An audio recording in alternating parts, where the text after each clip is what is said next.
If a cigarette was a person, he'd be black, busy, burnt out. As cliche as he may be, I believe his sign would be cancer, which would explain the fatigue he feels under the stars. He'd live in one of them low-income apartments on Ninth, down the street from where Virginia Slim got smoked, down the block from buildings with bullet holes and corner stores where his cousins would work behind the counter 24/7.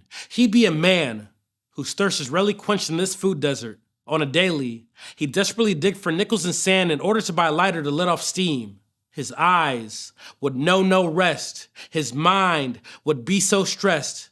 When he'd kneel down to kiss his kids on the forehead before heading out to third shift, they'd smell exhaustion on his breath, which would stick to their clothes. During lunch breaks, he'd go outside to let off fumes with folks who ignore hunger and substitute smog to fill their stomachs.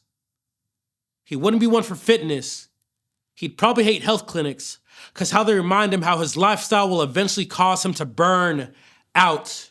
If a cigarette was a person, she'd be rich, with a house in the burbs, pay mortgage off the profit of poor people. She'd live in one of them gated communities. Her neighbors would complain about the stench she brings to block. Her friends would probably call her every time she popped up on television, every time they'd see her on billboards. Her influence would hang off the lips of celebrities. Even folks in the hood would see her as nothing but good and bad, all at the same time.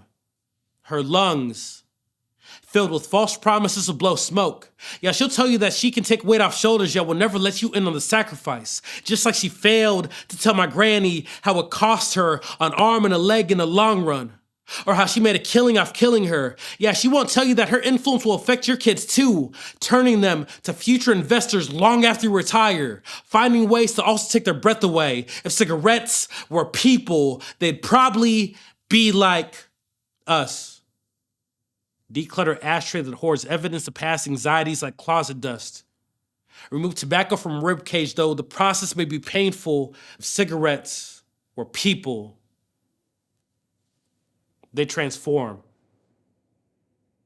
for their friends, for their families, for themselves, in order to rest again, in order to breathe again, in order to live again. If cigarettes were people.